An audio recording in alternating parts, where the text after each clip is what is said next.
Welcome to the Creative Warriors Podcast, the heart and soul of photography. I'm Ariel, Faith, your host. We are welcoming back to the Creative Warriors Podcast. We are welcoming Erin Hogue, and I'm so bad with names. How are you doing, Erin? I'm well, thanks. I'm glad to be back. Good. Thank you so much for sharing your experience and your expertise with us, and can't wait to dive into some of what you do in your lessons. I'm going to check that out when this is over, actually. So I want to get into something that I call, and some people, I have to kind of explain what I mean by this, but I talk about being mindful in your heart and your eye. And it's based off of a book I read, and it was talking about when you shoot or when you're doing any kind of art and you are doing it with your heart, it's more emotive, right? So it's got the emotiveness to it. There's an expression, there's emotion. You see that in the story. In storytelling, that's 100% important, no matter what the emotion is, victory, failure, whatever. And then the eye is noticing all the little details. So, but it's like an extra perception when you learn to see all those little things in the frame instead of just focusing on what you're shooting. You're seeing the whole, which is filled with detail. So that's kind of what I mean when I say that. Okay. Does that make sense? Yes, I think so. I think I got it. Yes. Okay. So how do you navigate the balance between the technical aspects of photography and then the more intuitive or emotional aspects of your art form? So there's the technical, getting the person in the right quadrant or whatever is more aesthetically pleasing. And then there's the emotion that you're trying. The emotion. And I would think there'd be a lot of emotion in what you do.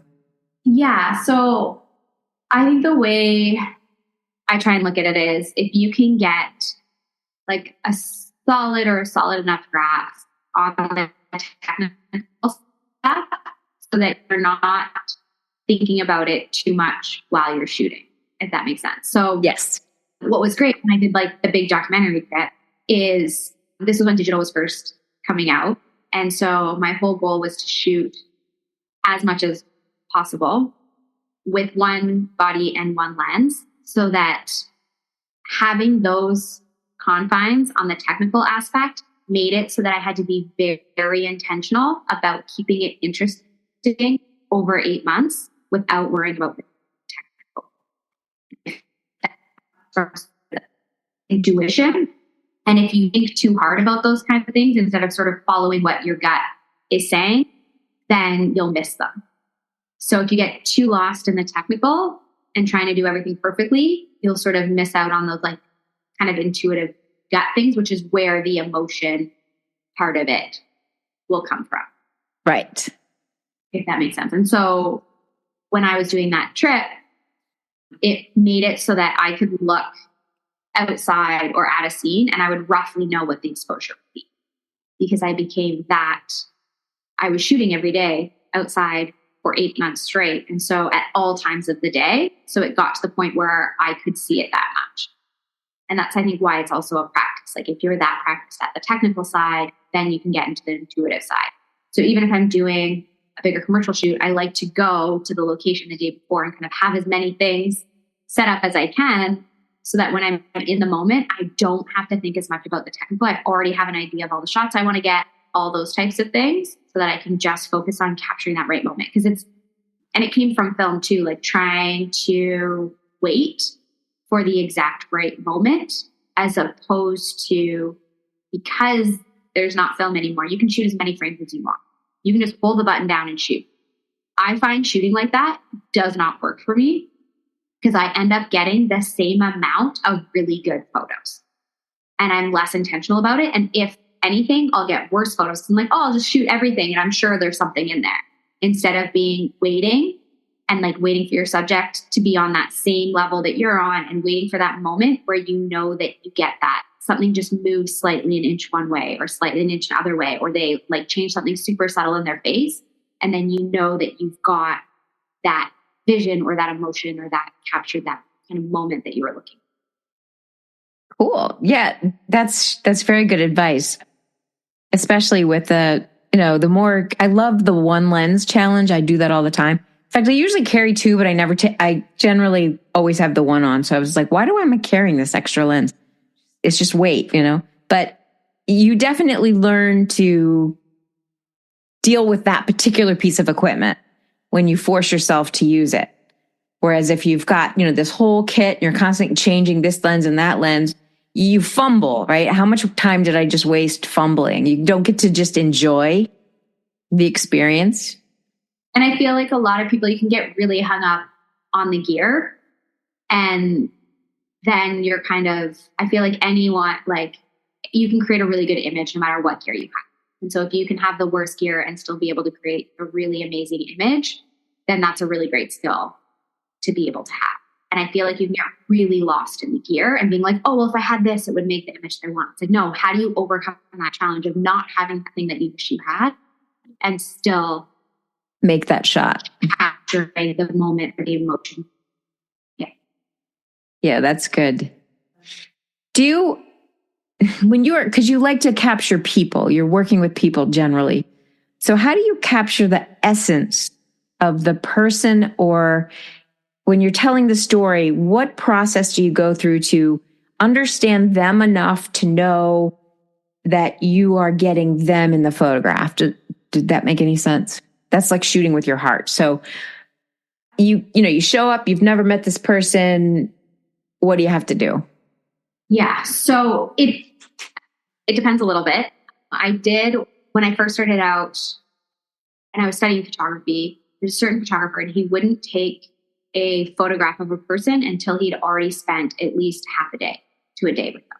He wouldn't even start shooting, and they would just chat about everything. And that's kind of how I started. I started by doing interviews with people because I knew that I wanted to work for this website, and I knew that if I could give them a packaged article that was already finished, they didn't need to hire a separate writer, then it would be easier to work for me.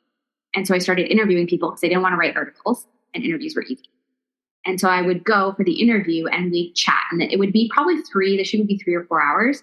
And for the first hour, we just chat and get to know each other. And then that's also how I came up with the interview questions, because we would just talk about anything and everything. And then they start to warm up to you. And then you can kind of get an idea of who that person is, and then how you can shoot them and capture that, because you'll start to pick up on their mannerisms and who they are, and then trying to be able to capture that. People get really awkward in front of the camera. Yes, they do. That happens because they're fact that you're taking their photo. And so if instead of having them stationary, if you can get them to move or to be doing something, then that's a really great way to start. So even if they're just walking and they're thinking about walking and that sort of thing. And then if you kind of if you want to get them smiling and they're laughing, it's going to get a lot better. You're going to get that authentic emotion. Yeah. I don't know if, the old fashioned, you would go to the, your school shots that you got when you were a kid, or the general, headshot type thing. You show up, you sit down, they take your picture and they walk away, and they're very stale. Mm-hmm. Right? There's an element that's missing, or a spark in the eye, or, just there's some lifelessness to some of those pictures. So when you learn to talk to people and, you share a passion with the people that you work for, so you immediately have something to talk about, right? Because you love boarding, and I don't know if you surf. Have you tried to surf yet? Yes. Yeah. I just started.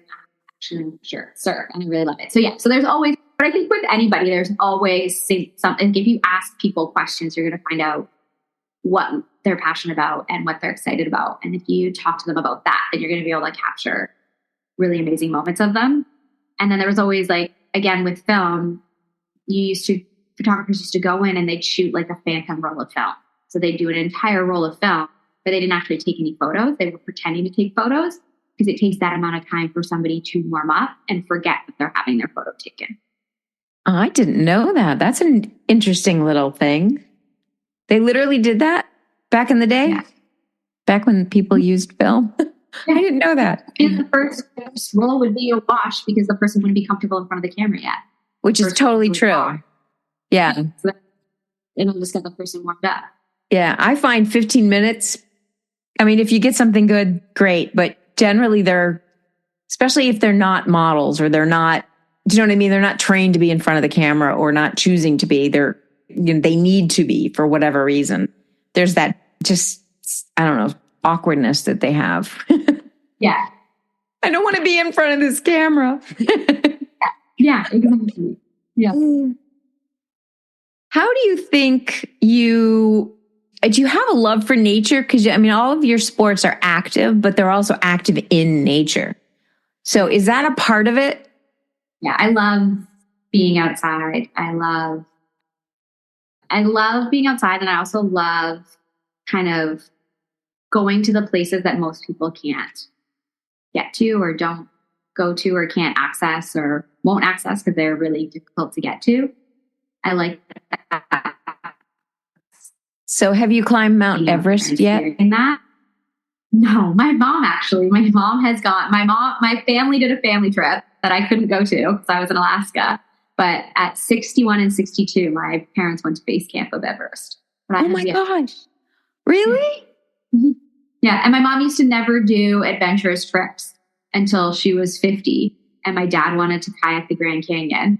And I was like, you should go. And she was like, no, I'm going to hate it. I have to carry my poop out. I'm never going to like it. And she had the best time.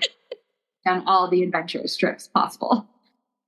It's addictive. I love adventure. I always have.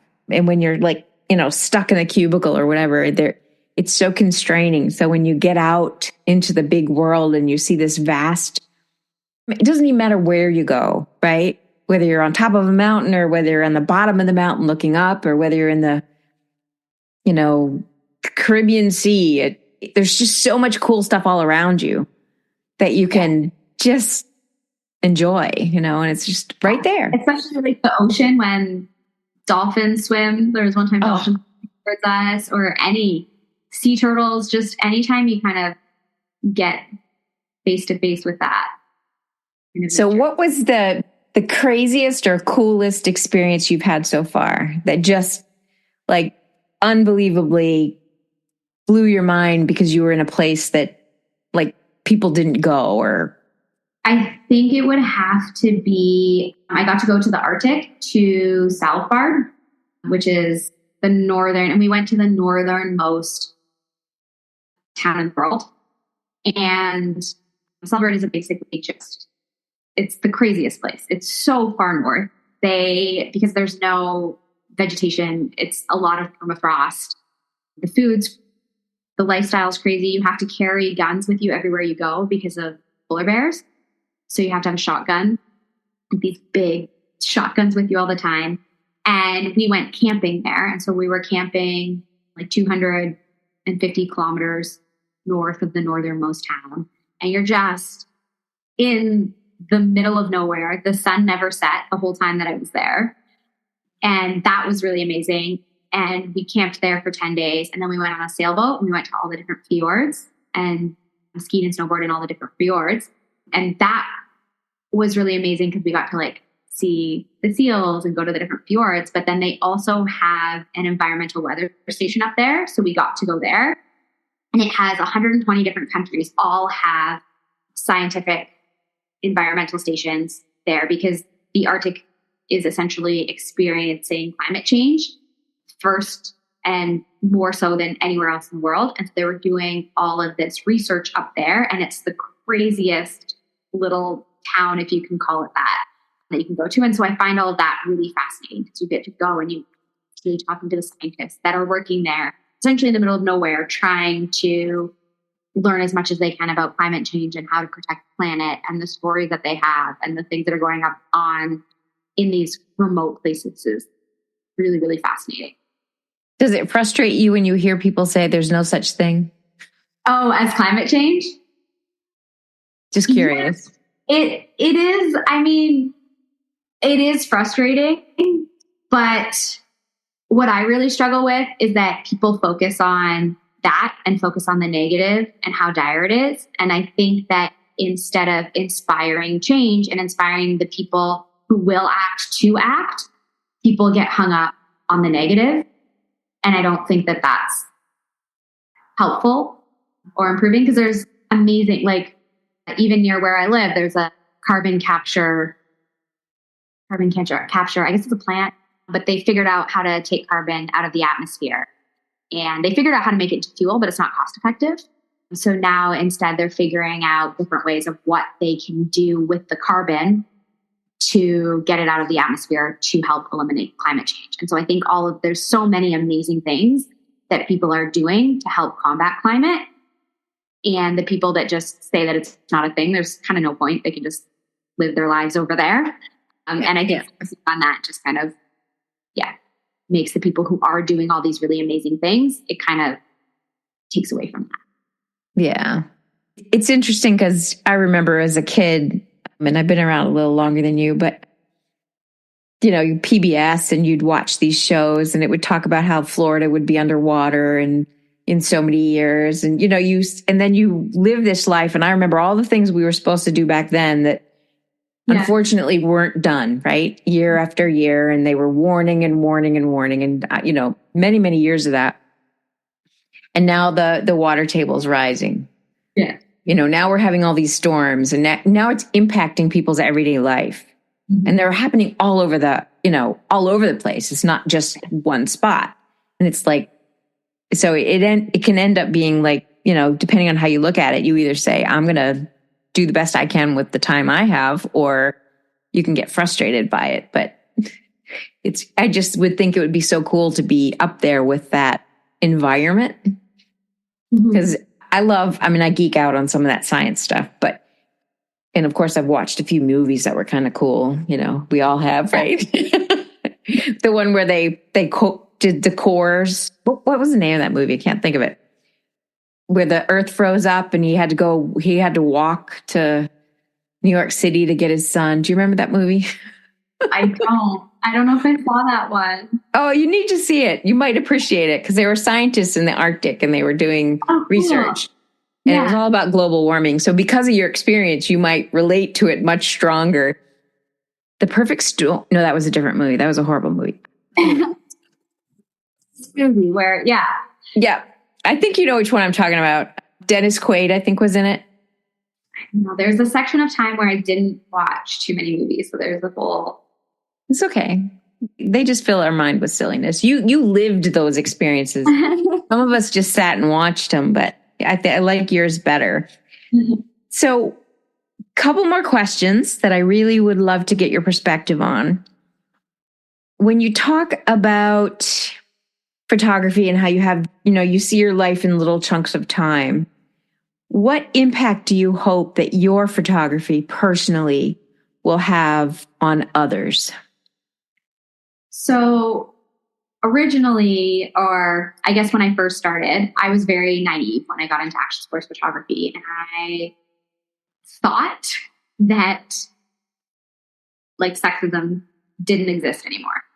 And I thought that being a female wouldn't, if I could just prove that I was as good as any guy, that would be enough, and that wouldn't be, that the fact that I was female just wouldn't be a topic of conversation.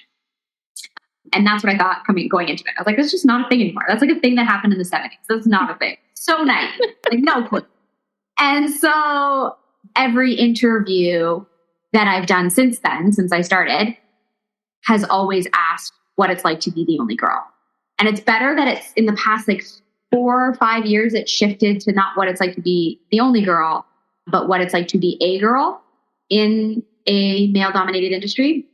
And so when I started, one of my main goals, or when I started and I found out that was still a thing, and every interview was still asking about it, and every time they ask, I'm like, I don't know. I was like, you're going to have to ask a guy what it's like to work with a girl as opposed to working with a guy, because I only know my, or what's it like to be a guy?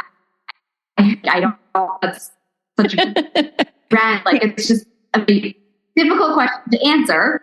Right. Because it's the only way that I know. And so one of my main goals starting out was if I can show that I've never been the only girl. So it's a little bit of tokenism where there's not an ability to see that there's other women. That it's just a natural thing. Like nobody's doing anything wrong. These are just natural things, natural biases. A lot of the time it's unconscious that happen. So one of the things that I tried to do was always to show what I was doing. And at one point in time, I had a web series, and the whole point of that web series was to just show both other women that it was possible and that people were doing it. So that when people tried to tell them that there's no women doing it or that it's not possible for them or girls can't sled, which is what happened to me, then they would at least have somebody else that was doing something that they could see that it was possible and that there were girls that were doing it. And then to show even guys that, yes, there are girls here. And if you see this random girl that you don't know, and then you have a friend that you know, at least there's not only one. And then hopefully to inspire other girls to also get into it and to be doing it. And that was kind of one of the things, like, I don't think that, I mean, it would be amazing if I had this huge impact. I just try and look at it as if I can just get one person or two people to see that, then that's kind of enough. Like, I don't think that, I mean, it would be amazing if I could change the entire world, but I feel like I would get really stressed out trying to do that. So it's a little high on the goal expectations. I don't know that I would want to have that much impact. But if I can take just this little corner of the little corner of life of the people that I impacted, make some sort of like just change one person's perspective. And that's also with the courses.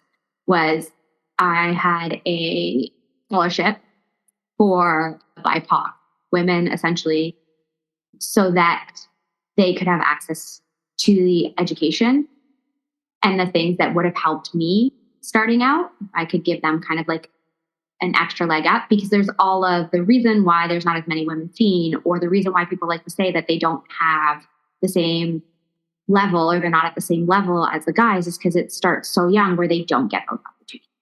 So the idea that like no guy who wanted to buy a sled would have to deal with the fact that guys were saying, oh, you can't sled. You're a girl, you can't sled. And exactly. Then I wouldn't get asked started on certain shoots because it was just assumed that I was a girl. And so therefore it would be a lot harder to get me to the locations. And because I'm small, I'm not going to be strong enough to hold my own. All of those types of things. And even I was at a dinner party recently, and there was a girl who used to assist and that. And she's like, yeah, but all the heavy gear, she said, I just don't think girls can do it. And I just like, I do it all the time. I carry my own gear. Thank you very much. If you can't hire somebody. Things still exist. So if I can just make like a little bit of doing it. And then there was one contest that I was in where I wasn't supposed to be the only girl. And it turned out that I was the only girl, and it was like it was a contest against all of the photographers I grew up looking up to. Oh. Wasn't supposed to be the only girl. And I was like, who chose me? Like, who picked me to be the only girl speaking for all women in this one contest? And it was like one big action sports contest in the action sports hub of the world. I was like, who picked me? Who decided? I was like, there's so many better female photographers than me in action sports. Who picked me? And I called a friend of mine who's a snowboarder, and I was like, I don't know. I wasn't supposed to be the only girl. I don't think I want to do it. I'm not qualified. And she was like, no, you have to. She's like, just the fact that you're there doing it is enough. It's inspiring. Yeah. It's something that needs to be done. There were no other women that said yes to the contest. You were the only one. And I actually walked in the room. She was like, you're the only one that we could find. We're so happy you're here. And I was like, oh, cool. Not because I'm a photographer, but because I'm a girl. Awesome. And not because I'm a good photographer, because I'm a photographer. That's a girl. That's a girl. And so, yeah. So it's just those kinds of things that, and she kind of was just like, yeah, just that you're doing it is kind of enough. And I was like, okay, I hope so, because that's all I can do. I was like, I can't. And my teammate and I ended up winning the contest, but it was, yeah. You rock.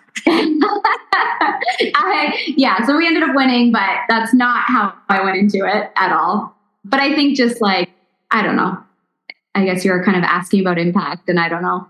It's hard to say. Well, I think you do make an impact. and every woman who does anything or has done anything in the past that was outside of the comfort zone of a woman made an impact on other people in her life. And then you have to touch is a few people, and then they touch a few, and then it does grow.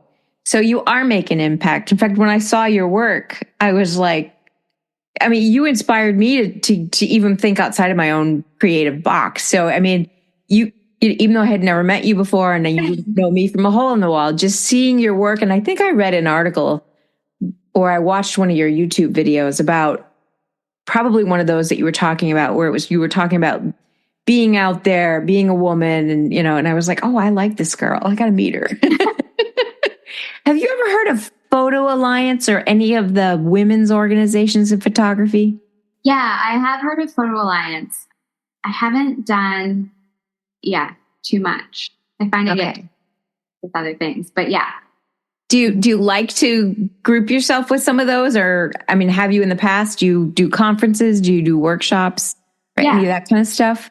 Yeah, I do like, I used to, I mean, I'm getting back into it now. When COVID happened, I kind of put it on hold. I was doing more speaking engagements and workshops and that kind of thing. Do you know Out of Chicago by any chance? No. I got to hook you up with them. They'll like you. Mm-hmm. They do outdoor landscape type photography, which includes everything in between. And you're just your genre is another, it fits in that world, but it gives it another twist. So anyway, I'll hook you up. And I have one more question besides the question at the very, very end. But if you could share something with a young photographer that is just starting out. Now, we know you have a whole program just for that. But for this audience, there's somebody who is sitting here, they're younger, they're female, they're frustrated, they're not getting that positive feedback. They're being told, oh, you can't make money, all those things that we've talked about. What would be your advice to those women or young women? I guess it would be a couple of things. So one of them would be to just not stop. Like any photographer is going to get told not to do things and that kind of thing. So just like, don't, like if it's something that you are passionate about, you can figure out a way to make it happen and to do it. So if it's something that you really want, just figure out how to make it happen.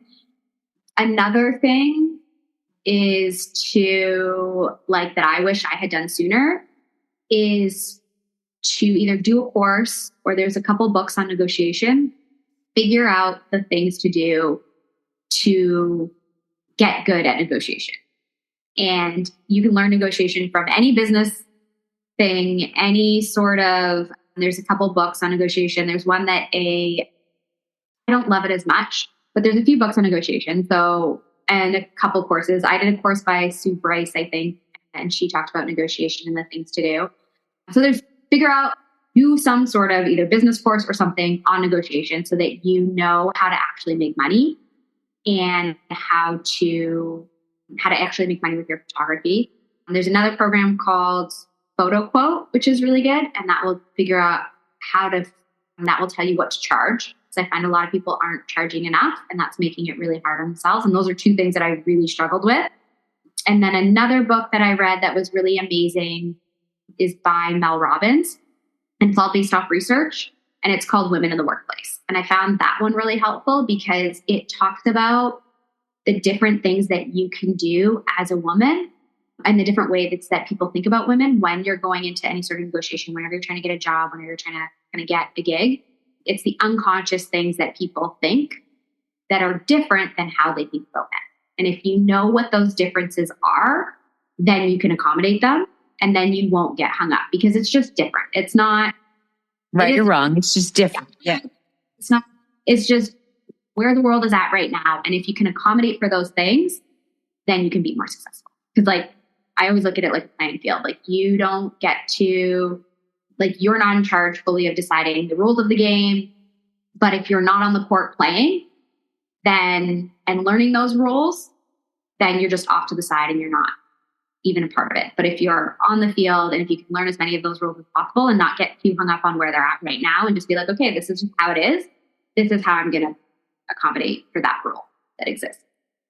Then you can. Yeah, good. I'll put some of these books I generally have a collection on my website of different resources that people have suggested in the interviews, because I find, most of us are hungry for more. Yeah. And, sometimes reading a good book is a good thing, or listening to an audiobook or whatever. So we share those treasures of resources.